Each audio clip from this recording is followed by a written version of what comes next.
Hello friend, আসসালামু আলাইকুম। কেমন আছেন? আশা করি আপনারা সবাই ভালো আছেন। আপনাদের দিয়ে আলহামদুলিল্লাহ আমি একদম ভালো আছি। এই যে বৃষ্টি ভেজা সকাল একটা, তার সঙ্গে আমি আর কাজকর্ম তো থেমে নেই, কাজকর্ম সব হচ্ছে। আর খাওয়া দাওয়া এই মাত্র করলাম, ভীষণ পরিমাণে খিদে পেয়ে গিয়েছিল। অন্য দিনের মতো আজকেও সকালবেলা ঘুম থেকে উঠেছি 5টার সময়, ঘুম ভেঙে গেছে। আর দেখছি অঝরে বৃষ্টি আরে হচ্ছে। বরকে আজকে দেখি কাজে যেতে দেবো না, ও তো বলছে কাজে যাবে, আমি বলছি না, রান্না টান্না কিচ্ছু করি না। তাই জন্য গতকালকে অনেক ভাত টাত রয়েছে, সেগুলোই আমি খেলাম। তরকারি ছিল, তরকারি খেলাম, ভাত তরকারি গরম করে ঘর টর ঝাড়ু দিলাম। আর কালকে রাত্রে কী হয়েছে জানেন, আমি বাসন কুসুন মেজে ঘুমাই না, ওরকম রেখে দিয়েছিলাম। এক লাট বাসন কুসুন ছিল, সেগুলো ধোয়া মাজা করলাম। আর এই যে এখন বৃষ্টির উপভোগ করছি, বুঝতে পারবেন না, জানলার সামনে বসে দাঁড়িয়ে ঠান্ডা বাতাসটা মুখে এসছে, সেটা উপভোগ করছি, ভালো লাগছে। চলুন যাই। বর আরামসে ঘুমাচ্ছে, তুলবো না, ওকে নাস্তা বানিয়ে দেবো গোলা রুটি। আর গতকালকে মাংসের তরকারি রয়েছে, ও দিয়ে আরামসে খেয়ে নেবে বাবা। আর এই যে এখানটা দেখেন কাপড় চোপড় তারে কালকে যেগুলো ধুয়েছিলাম, দাঁড়ান একটু জানায়, এই যে ওই যে তারে দেখছেন, গতকালকে যে কাপড় চোপড়গুলো ধোয়া হয়েছিল সেগুলো শুকিয়ে গেছে, তারে এরকমই রেখে দিয়েছি। এগুলো এখন গোছগাছ করি। চলুন গোছগাছ করে যতটা পারি আলমারিতে তুলে দেওয়ার চেষ্টা করি। তারে কাপড় চোপড় আমার ভীষণ খারাপ লাগে, আগে অপশান ছিল না বলে রাখতাম। আর দেখাই, দাঁড়ান, অনেক বকবক হয়ে যাচ্ছে, চলুন আজ দেখাই বকবক না করে। এত কাপড় চোপড় রয়েছে, কালকের বিছানার চাদর, আমার ওড়না, আমার শুধু ওড়নাটা রয়েছে, বরের রুমাল, এগুলো আজকে আর ধোয়া কাচা কিচ্ছু করবো না, কেননা এই ওয়েদার খারাপ, করে লাভ নেই। আর এই যে কিচেন টিচেন এই সকালে উঠে পরিষ্কার পরিচ্ছন্ন সব করলাম। আর এই যে বাসন কুসুন মেজে সব গুছিয়ে রেখেছি জল ঝরিয়ে। আর দেখেন ডাল ভিজিয়ে রেখেছি, দেখি ডালের বড়ার একটা তরকারি করব। আর গতকালকে কত ভাত দেখেন গামলিতে এখনও পড়ে রয়েছে, মাংসের তরকারি রয়েছে। আর ইয়ে থেকে ঢেলেছিলাম না, তো এই তো বড়মশাই ঘুমাচ্ছে, বাদ দিয়ে ডিস্টার্ব করে লাভ নেই। চলুন এগুলো গোছগাছ করি, টাইপডটা লাগাই, হবে না না হয়। তো বন্ধুরা, গতকালকে কাপড় চোপড় ধোয়ার পরে বৃষ্টিটা এসে গিয়েছিল। আর আমার কি বলুন তো, আর এই ঘরে আলমারিতে নিয়ে এসে কাপড় চোপড়গুলো গোছানো হয়েছিল না, তাই জন্য এখানেই ছিল। আর আজকে সকালবেলা তেমন বিশেষ কাজ নেই, তাই জন্য কাপড় চোপড়গুলো এক একটা করে গুছিয়ে নিচ্ছি, গুছিয়ে রেখে দিচ্ছি। আর আজকে না অনেক বৃষ্টি হচ্ছে, বলার মতো না, ভীষণ পরিমাণে বৃষ্টি হয়েছে, ঝড় হয়েছে এখানে, কলকাতায় তো ভীষণ। তারপরে বরকে আজকে যেতে দেবো না কিছুতেই, ও তো খুব জেদ করছিল না চলে যাব। তারপর বলি দেখো তুমি চলে গেলে আমার অনেক টেনশন হবে, তুমি যেও না। তারপর অনেক করে বলতে গেল না, ওদের শোরুমটা খুলেছিল মাত্র 2জন ছেলে গিয়ে। তো তারপরে এই তো চলে আসলাম এই ঘরে এসে, এবারে আলমারিটা খোলে এটা রেখে দিচ্ছি জামা কাপড়গুলো। আর কালকে ওই রকম পরিস্থিতিতে না একটু ইচ্ছা করেছিল না ব্লগ বানাতে, যতটুকু ব্লগ বানিয়েছি ততটুকুই শেয়ার করে দিচ্ছি আপনাদের সঙ্গে। আর কি বলুন তো, কালকে সারা দিনটা মানে কি বলবো, ভালোই কেটে যায়, খারাপ কাটে না। কিন্তু এত বৃষ্টি, আমার ঘরও ভীষণ ভিজে গেছে, আপনাদেরকে তো দেখানোই হয় না। কালকে ওই বারান্দার যে জানলাটা রয়েছে না, ওইখানটা থেকে ভীষণ জল পড়ে একদম ঘরটর একদম কি অবস্থা হয়েছে কালকে। তো কালকেও অনেক কাজও করতে হয়েছে ওইটার জন্য। তারপরে দেখেন আলমারিতে কাপড় চোপড় রেখে দেওয়ার পরে আমি গ্লাস ধরে ধরে জল খেয়ে নিচ্ছি, কারণ এত ঠান্ডা ওয়েদারে তাও আমাকে অনেক তেষ্টা পাচ্ছে।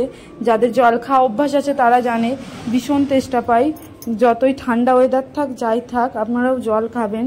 জল খাওয়াটা এখন ভীষণ পরিমাণ প্রয়োজন, বিশেষ করে মেয়েদের ভীষণ দরকার, আমি বলে বোঝাতে পারবো না ও সমস্ত কথা। তারপরে দেখেন আমি বেলায় বর যেহেতু ঘরে আছে, আজকে তো ওর ভাত টাত খাবে না, ভাবলাম ওর জন্য নাস্তা করি একটু।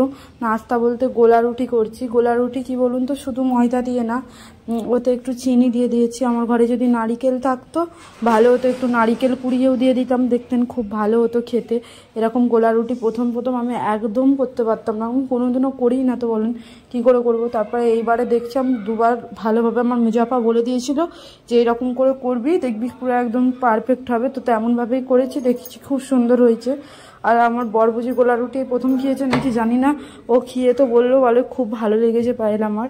তো ওইটাই অনেকটা আটা মেখে নিয়েছি, বুঝেছেন। আমি এতটা ভেবেছিলাম না যে এতটা হয়ে যাবে, তো যাই হোক আন্দাজ করতে পারি না, অনেকটা করে ফেলেছি। আর এবারে আমার বরকে যখন বলছি না, আমার বর প্রথমে একটু খেয়ে দেখলো, জানেন তো, খেয়ে দেখে বলছে অনেক মজা হয়েছে পায়েল, তুই 5টা কর। তো 5টা করেছিলাম আর দুধের চা করেছিলাম, সেটাই করছি। দেখেন তাওয়াটা প্রথমে ভালো করে গরম করে নিচ্ছি, খুব ভালো করে। তারপরে একটু তেল দিয়ে দিলাম, তেলটা দিয়ে চারিদিকে ছড়িয়ে দিলাম। আপনাদের কাছে যদি থাকে বেগুন থাকে, বেগুনটা হালকাভাবে পেছনটা কেটে নেবেন, সেটা দিয়ে তেলটা করবেন, বেশি ভালো হবে।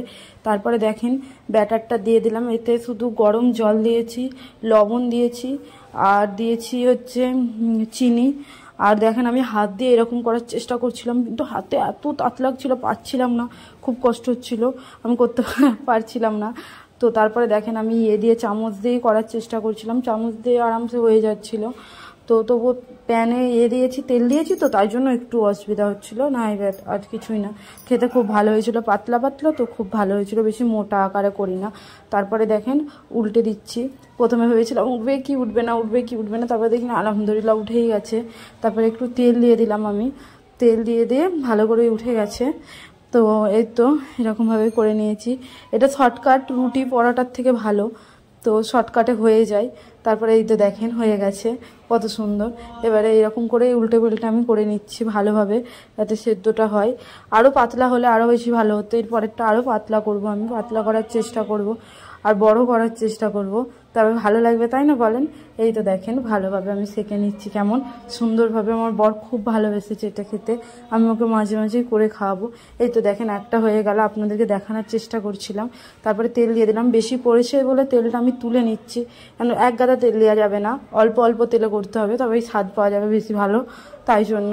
এই তো তারপরে দিয়ে দিলাম, দেখেন দেওয়ার পরে চামচ দিয়ে প্রথমেরটা না হতে চাইছিল না, প্রথমে হাত দিয়ে এটা একটু করে দিয়ে তারপরে চামচ দিয়ে করলে তারপরে পারফেক্ট হচ্ছিল। এই তো দেখেন প্রথমে হাত দিয়ে করে নিচ্ছিল, কি গরম লাগছে, এটাও এই সমস্ত কাজের অভ্যাস নেই, তো তাই জন্যই তো হাতটা ধুয়ে নিচ্ছি, এত কষ্ট হচ্ছে। আমার মা হাত দিয়ে এরকম করে দেখতাম করতো, মায়েদের সব অভ্যাস হয়ে যায় বলেন, করতে করতে আমরাও যখন অনেক এইগুলো এরকম করবো আমারও অভ্যাস হয়ে যাবে, তাই না, করতে করতে। তারপরে দেখেন হয়ে যাওয়ার পরেই তো উল্টে দিলাম একটু, আমি না তারপরে একটু না ঢাকা চাপা দিয়ে করছিলাম, যাতে আরও ভালো হয়। তো ঢাকা চাপা দিয়েও আমি অনেকগুলো করেছি। তো তারপরে দেখেন দুধের চা, বর বললো যে দুধের চা খাবে বলে, তাই জন্য দুধ নিচে দিয়ে কিনে নিয়ে আসলো। দুধের ফের কি বলুন তো, আজকে এরকম অবস্থায় দুধও নিয়ে বিক্রি করতে আসে না, মানে যে গাড়ি আসে না দুধের গাড়ি, সেই গাড়িও আসে না, যে গুঁড়ো দুধগুলো সেটা দিয়ে চা করলাম। তারপরে এই তো দেখেন করে নিয়েছি, চাটা ভালো করে ফুটছে, বর ক্যামেরা ধরলো আমার, বলে দিয়ে একটু ব্লগ করে দিত তো সুবিধা হবে। তারপরে দেখেন চাটা ঢেলে নিলাম, এই কালার আসতে চায় না এই পাত্তিগুলোই, আল্লাহ জানে কেন ওই কোনো সময়ের জন্য খাওয়ার জন্য রেখেছি, রেগুলার তো আমার বাড়িতে একদমই চাটা হয় না। আপনাদেরকে বললাম না ঢাকা চাপা দিয়ে করছিলাম, এই দেখেন ঢাকা চাপা দিয়ে করছিলাম, এটাই লাস্ট হয়ে গেছে, ঝামেলা মিটে গেছে। তারপরে দুপুরবেলা কি রান্না করব না করব ভেবে ভাবলাম, সে সকালবেলা ডাল ভিজিয়ে দিয়েছিলাম জানেন তো, বলি ডালের একটু বড়ার মতনই করে ফেলি, নোনা মাছ চিংড়ি মাছ রয়েছে ও দিয়ে করে ফেলবো। রাত্রে গতকালকের একটু মাংস ছিল, ওইটাই আমার বর বলছিল কিছু রান্না বান্না করতে হবে না, দেখি যদি হোটেল খোলা থাকে না হয় বিরিয়ানি কিনে নেবো। আমি বলি আমার যদি অসুবিধা হয়, হোটেলের লোকেদের অসুবিধা হবে না, সব কিছু বন্ধ, সত্যি সব কিছু বন্ধ ছিল কালকে।